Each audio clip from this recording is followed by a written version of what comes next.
Hello everyone, welcome back to the YouTube channel. இன்னைக்கு இந்த வீடியோல வந்து நம்ம HTTP ப்ராக்ஸிஸ் பத்தி பார்க்க போறோம். HTTP ப்ராக்ஸினா என்னது மாதிரி ப்ராக்ஸினா என்ன நான் சொல்லிடுறேன். அண்ட் அதை யூஸ் பண்ற நம்ம கிளையன்ட்ஸ் OS ஆப்னா என்ன, அது எப்படி இன்ஸ்டால் பண்ணணும், அது எப்படி வந்து ரன் பண்ணணும், அண்ட் எப்படி ப்ராக்ஸி செட் பண்ணுன்றதை வந்து நான் இதுல வந்து சொல்ல போறேன். ஃபர்ஸ்ட் வந்து HTTP ப்ராக்ஸினா என்னது, முதல்ல HTTPனா உங்க எல்லாருக்கும் எனக்கு தெரியும், ஹைப்பர்டெக்ஸ்ட் ட்ரான்ஸ்ஃபர் புரோட்டோகால். ஒரு டைப் ஆஃப் ரெக்வஸ்ட் நம்ம வந்து வெப் அப்ளிகேஷனுக்கு அனுப்பிச்சு நம்மளோட இன்ஃபர்மேஷன் வந்து அப்ளிகேஷனுக்கு வந்து அனுப்புறோம்.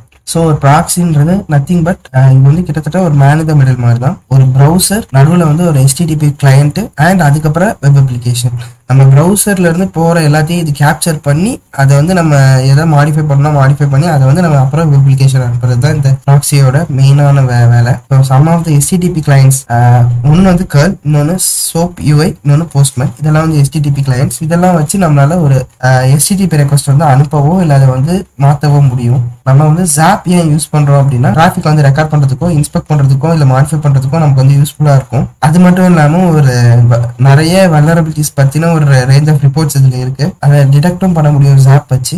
இதுல வந்து வல்னரபிலிட்டிஸை வந்து ஃபைன் பண்ணி அதை சால்வ் பண்ற மாதிரி இதுதான் வந்து ஒரு இது இருக்கு. இதான் வந்து ஜாப்போட கேப்பபிலிட்டி. அது மட்டும் இல்லாம நம்ம ஜாப் வச்சு என்னெல்லாம் பண்ண போறோம்ன்றதான் இதுல வந்து கொடுத்துருக்காங்க. முதல்ல ஜாப்பை கான்ஃபிகர் பண்ணணும். ஸோ நான் கால் லினக்ஸ் யூஸ் பண்றதுனால எனக்கு இன்பில்டாவே ஜாப் இருக்கு. ஸோ நான் அதை டவுன்லோட் பண்ணல. பட் இன்கேஸ் நீங்க ஒரு புது யூசர் இப்பதான் வரேன் அப்படின்ட்டு இருந்தீங்கன்னா நீங்க முதல்ல ஜாப் வந்து டவுன்லோட் பண்ணணும். ஸோ ஜாப் வந்து எல்லா இதுலயுமே இருக்கு. நீங்க இப்போ லினக்ஸ் இன்ஸ்டாலர்னா லினக்ஸ் டவுன்லோட் பண்ணிக்கோங்க, இல்ல விண்டோஸ்னா விண்டோஸ் டவுன்லோட் பண்ணிக்கோங்க. டவுன்லோட் பண்ணிட்டு இன்ஸ்டால் பண்ணதுக்கு அப்புறம் அதை வந்து ஓப்பன் பண்ணிடுங்க. ஸோ விண்டோஸ்க்கு வந்து exe ஃபைல், லினக்ஸ்னு வந்துட்டு போது நீங்க zip ஃபைலா டவுன்லோட் பண்ணீங்கன்னா அது வந்து இதாக இருக்கும். அதுக்குள்ள இந்த மாதிரி ஒரு ஜார் ஃபைல் இருக்கும், இந்த மாதிரி ஒரு பேஷ் ஸ்கிரிப்ட் இருக்கும், ஷெல் ஸ்கிரிப்ட் இருக்கும். நீங்க இந்த ஸ்கிரிப்டை வந்து ரன் பண்ணணும். எப்படின்னா பேஷ் அண்ட் ஸ்பேஸ் விட்டு அந்த ஃபைல் நேம், அப்படி இல்லைன்னா ஜாவா -jar இந்த ஃபைல் நேம், அந்த ஜாப் வந்து ரன் பண்ண முடியும். இப்போ நான் வந்து டேரக்டா வந்து OS வந்து ஓப்பன் பண்றேன். ஓப்பன் பண்றது மூலியமா என்னால OS வந்து டேரக்டா வந்து ஆக்சஸ் பண்ண முடியும். ஏன்னா நான் கால் லினக்ஸ் வச்சிருக்கிறதுனால. ஸோ இவங்க அடுத்து வந்து எப்படி வந்து அதில் ப்ரௌசர் செட் பண்ணுன்றது கொடுத்துருக்காங்க, அண்ட் எப்படி வந்து ரெக்வஸ்ட் கேப்சர் ஆகுன்றதையும் கொடுத்துருக்காங்க. இது வந்து ஒரு ரேண்டம் போர்ட், அதாவது ஏற்கனவே 8080 ஃபுல்லாக இருக்கிறதுனால இது ரேண்டமாக ஒரு போர்ட்டை வந்து எடுத்துக்கும். இப்போ நான் வந்து இந்த ஆப்ல இருக்க ப்ரௌசரை அப்படியே ஓப்பன் பண்ண போறேன். அதாவது இதுக்கு என்ன அர்த்தம் அப்படின்னா ப்ரீ கான்ஃபிகர்டா வந்து அதுவே வந்து ஒரு ப்ரௌசர் இருக்குன்னா அதை வந்து டேரக்டா ஓப்பன் பண்ணி அதில் வந்து நம்ம கொடுத்துரும். நம்ம செட் பண்ணணும்னு அவசியம் இல்லை. நம்ம ஆக்சுவலா இதெல்லாம் தனியாக செட் பண்ணா மட்டும் தான் நம்மளால ஒரு ரெக்வஸ்ட் எப்படி வந்து கேப்சர் பண்ண முடியுன்றதை வந்து பார்க்க முடியும். ஸோ இப்போ நான் வந்து என்னோட யூசர் நேம் வந்து ஒய்டபிள். ஸோ நான் ஒய்டபிள் கொடுத்துட்டு என்னோட பாஸ்வேர்டு வந்து டைப் பண்ணிடுறேன். அப்படின்னா அந்த வெப்சைட்ல நான் என்னெல்லாம் பண்ணேனோ அது எல்லாமே வந்து இந்த ஹிஸ்ட்ரியில வந்து வந்துடும். அதாவது வெப்சைட்னு சொல்லும் போது இந்த வெப்சைட் லோட் ஆகுறதுக்கு என்னெல்லாம் தேவைப்பட்டுச்சோ அந்த எல்லா எலிமெண்ட்ஸும் இங்கே கீழே வந்துடும். ஸோ அதுல வந்து ஏதாவது பிரச்சனை இருந்தாலும் அது இதிலே காட்டிடும். பட் நம்ம எல்லாரும் மேனுவலா ஃபுல் அண்ட் ஃபுல் டெஸ்ட் பண்ணாதான் நம்மளால அதிகமான வல்னரபிலிட்டிஸ் வந்து செக் பண்ண முடியும். ஸோ இப்போ வந்து இவ்வளவு நேரம் எப்படி ஆப் வந்து டவுன்லோட் பண்றது, இன்ஸ்டால் பண்றது அண்ட் ஓப்பன் பண்றதை பத்தி பார்த்தோம். ஓப்பன் பண்ணதுக்கு அப்புறம் எப்படி வந்து ப்ரௌசரை ஓப்பன் பண்ணணுன்றதை வந்து பார்த்தோம். ஸோ நம்ம ஏற்கனவே ஆப் வந்து கான்ஃபிகர் பண்ணி டேரக்டா வந்து யூஸ் பண்ண முடியும். நம்ம தனியாக கான்ஃபிகர் பண்ண தேவையில்லை. ஸோ இப்படி வந்து ஈஸியா யூஸ் பண்ணிட்டோம். ஸோ அடுத்து நமக்கு ஃபில்டர் பண்ணணும். இந்த பர்டிகுலர் வெப்சைட் தான் செக் பண்றோம் நமக்கு தெரியுது, பட் சில ரிசல்ட்ஸ் மட்டும் நம்ம ஃபில்டர் பண்ணணும். ஸோ நம்ம வந்து என்ன பண்ணலாம் அப்படின்னா அதை வந்து ஃபில்டர் பண்ணிக்கலாம். ஸோ இந்த ரெண்டு விஷயத்த மட்டும் நான் இந்த ஒரு விஷயத்தை இன்க்ளூட் பண்றேன். ஸோ அதனால இதுல இருக்கிற ரிசல்ட்ஸ் மட்டும் எனக்கு தனியா கிடைக்கும். இந்த ரிசல்ட்ஸ் வந்து அவாய்ட் ஆயிடும். அண்ட் அதுக்கப்புறம் பிரேக் பாயிண்ட் வந்து நம்ம ஃபிக்ஸ் பண்ண போறோம். நான் இதுல வந்து பர்டிகுலர் ரெக்வஸ்ட்டை மட்டும் நான் கேப்சர் பண்ண போறேன். ஏதாவது போஸ்ட்ன்ற ரெக்வஸ்ட் மட்டும் தான் கேப்சர் பண்ண போறோம், வேற எதுவுமே எனக்கு தேவையில்லை. ஸோ இப்போ பிரேக் பாயிண்ட் வந்து நான் சேவ் பண்ணிட்டேன். இந்த இடத்துல இந்த ஐகான் பேர் தான் பிரேக் பாயிண்ட். இங்க ஒரு ஐடியா குமிஞ்சிருச்சு. பட் பிரேக் பாயிண்ட் ஃபிக்ஸ் பண்றதுனால என்னால தனித்தனியா ஒரு ரெக்வஸ்டாக நான் கொடுப்பேன். இப்போ உதாரணத்துக்கு இப்போ நான் வந்து இந்த இடத்துல வந்து சப்மிட் கொடுத்தேன் அப்படின்னா எனக்கு இங்க வந்து பிரேக் பாயிண்ட் நான் இந்த சப்மிட் கொடுத்ததுனால என்ன ரெக்வஸ்ட் போகுமோ அந்த ரெக்வஸ்ட் வந்து இங்க லோட் ஆயிடுச்சு. ஸோ இதுல வந்து அவங்க என்ன டாஸ்க் கொடுத்துருக்காங்கன்னா இதை வந்து கெட் ரெக்வஸ்டா மாத்தணும் அப்படின்றது வந்து கொடுத்துருக்காங்க. இந்த மெத்தடை வந்து கெட்டுன்னு மாற்ற சொல்லியிருக்காங்க, நான் மாத்திட்டேன். அதுக்கப்புறம் இன்னொரு ஹெட்டர் ஒன்று ஆட் பண்ண சொல்லியிருக்காங்க. அந்த ஹெட்டர் ஆட் பண்ணிட்டு ஃபைனலா அதோட இன்ஃபோவையும் சேஞ்ச் பண்ண சொல்லியிருக்காங்க. இன்ஃபோல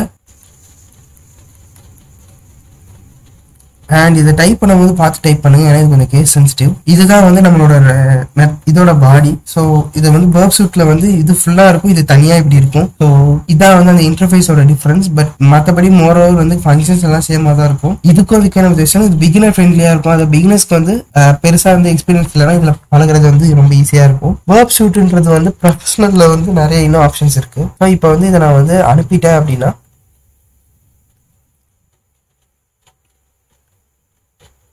இங்க வந்து அதை வந்து நம்ம சால்வ் பண்ணிடுவோம். நான் ரெக்வஸ்ட் வந்து டேம்பர் பண்ணிட்டேன். அடுத்தது வந்து எப்படி வந்து ஒரு ரெஸ்பான்ஸ் வந்து நம்ம ஏற்கனவே யூஸ் பண்ண ரெஸ்பான்ஸ் இருக்கு அதை வந்து திருப்பி எடிட் பண்ணணும்னு நினைச்சா என்னால அதை பண்ண முடியும். அந்த பர்டிகுலர் ரெக்வஸ்ட்டை வந்து இந்த மாதிரி ரைட் கிளிக் பண்ணிட்டு open or resend with request editor அப்படின்னு போட்டா நம்மளால இந்த பர்டிகுலர் விஷயத்தை திருப்பி மாத்தியோ இல்லை இது வந்து இது பண்ணிக்க முடியும். இங்க இருக்கிறதையும் உங்களால அப்படி மாடிஃபை பண்ண முடியும். இங்க இருக்கிறதுல இதை வந்து நான் வந்து போஸ்ட் கொடுத்தேன் அப்படின்னா அதுக்கு வந்து ஒரு ரெஸ்பான்ஸ் வரும். ஸோ அதை என்னால பார்க்க முடியும். ஸோ நம்ம இந்த மாதிரி ரெஸ்பான்ஸ் வந்து டேப்பர் பண்ணி மானிட்டர் பண்ணி நம்மளால பார்க்க முடியும். இங்க நாங்க கெட் ரெக்வஸ்ட்டுக்கு பதிலாக போஸ்ட் யூஸ் பண்ணதுனால இந்த மாதிரி மெத்தட் நாட் ரிலவென்ட் அப்படின்றது வந்துச்சு. ஒருவேளை நான் இதையும் வந்து டேம்பர் பண்ணேன் அப்படின்னா அதுக்கு வந்து என்ன ஆகுன்றது வந்து நம்மளால பார்க்க முடியும். ஸோ இந்த இடத்துல வந்து நமக்கு சென்ட் பண்ணா மெத்தட் நாட் அலவுடுன்றது தான் வருது. ஸோ நான் அந்த ரெக்வஸ்ட்ல வந்து இதை வந்து மாற்ற முடியும். ஸோ மாற்றி அதில் ஏதாவது வல்னரபிலிட்டி இருந்தால் அதை யூஸ் பண்ணி என்னால் இதை வந்து திருப்பி வந்து அதை ஆக்சஸ் பண்ணி எக்ஸ்ப்ளாய்ட் பண்ண முடியும்.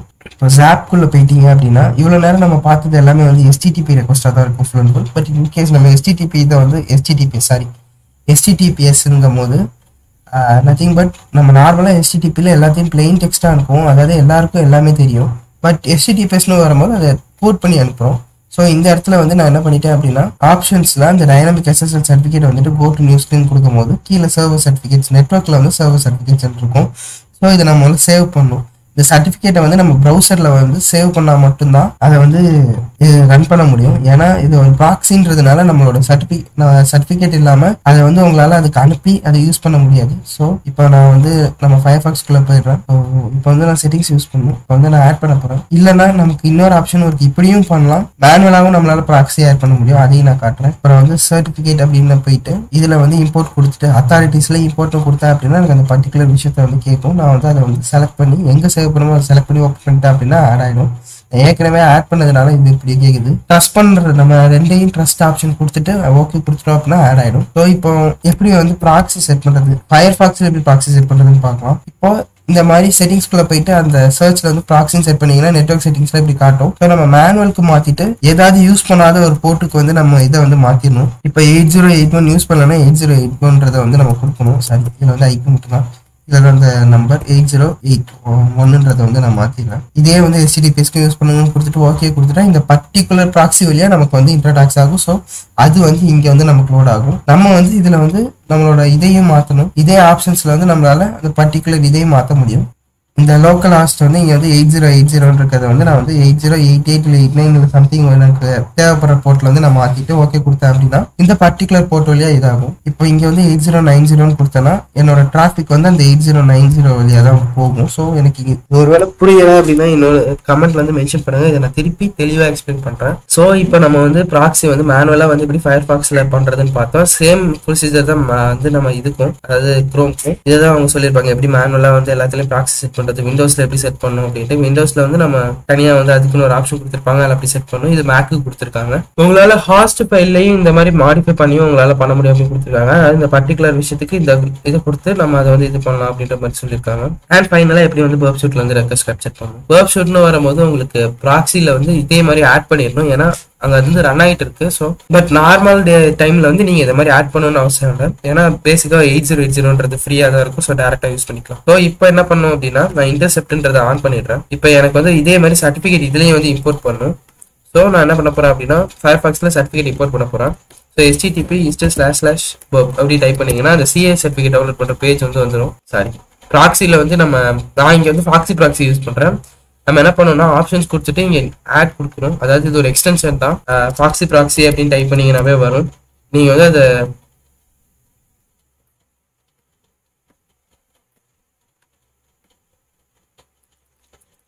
அண்ட் ப்ராக்ஸி செட் பண்ணும்போது பார்த்து செட் பண்ணணும். தப்பா செட் பண்ணோம்னா ப்ராப்ளம் ஆயிடும். ஸோ இங்க வந்து இந்த இடத்துல வந்து நான் மாற்றி செட் பண்ணதுனால இப்போ லோட் ஆகலை. ஸோ ஒவ்வொரு தடவையும் நீங்கள் ப்ராக்ஸி யூஸ் பண்ணி முடிச்சதுக்கு அப்புறம் அதை வந்து இந்த மாதிரி ஆஃப் பண்ணிடணும். இங்கே வந்து டர்ன் ஆஃப் இருக்குல்ல, அது வந்து கொடுக்கணும். ஸோ இப்போ இந்த மாதிரி இன்ஸ்டால் பண்ணதுக்கு அப்புறம் நம்ம தான் நம்மளோட ப்ராக்ஸி ஆட் பண்ணணும். இந்த மாதிரி ஆட் டு எக்ஸ்டென்ஷன் கொடுத்துட்டு அதில் வந்து ஆப்ஷன்ஸ் போனீங்கன்னா இந்த மாதிரி ஆட் கேட்கும். இப்போ நான் பர்ப்னு கொடுத்துட்டு ஒரு பர்டிகுலர் IP அதாவது 127.0.0.1 அண்ட் போர்ட் நம்பர் ஜென்ரலாக 808 இப்போ 8081 கொடுத்துக்கிறேன். கொடுத்துட்டு சேவ் பண்ணிடணும். நான் ஏற்கனவே சேவ் பண்ணியிருக்கிறதுனால அதை நான் அப்படியே விட்டுடுறேன். இங்கே பர்ப் வந்து 8081 இருக்கு ஏற்கனவே. ஸோ இப்போ நான் வந்து அதை ஆன் பண்ணிடுறேன். ஆன் பண்ணால் என்னோட டிராஃபிக் ஃபுல்லாக அது வழியாக தான் வந்து போகும். ஸோ இப்போ இன்டர்செப்ட்ல வந்து இங்கே வந்து எனக்கு ரெக்வஸ்ட் வந்து கேப்சர் ஆக ஆரம்பிச்சிச்சு. ஸோ இப்போ ஃபார்வர்ட் பண்ணேன்னா அடுத்தடுத்த இதுக்கு வந்து போகும். ஸோ நம்மளால இதை வந்து இதுலேயும் பண்ண முடியுது, ஜாப்லேயும் பண்ண முடியுது, பர்ப் சூட்லேயும் பண்ண முடியுது. ஸோ இதான் வந்து ப்ராக்சிஸ். இப்போ இது மூலியமாக தான் நம்ம வந்து நம்மளோட ரெக்வஸ்ட் அண்ட் ரெஸ்பான்ஸை வந்து டேம்பர் பண்ண போகிறோம். இது வந்து ஜென்ரலான டாபிக் தான். நம்ம அடுத்த டெவலப்பர் டூல்ஸ் பற்றி அடுத்த வீடியோவில் பார்க்கலாம்.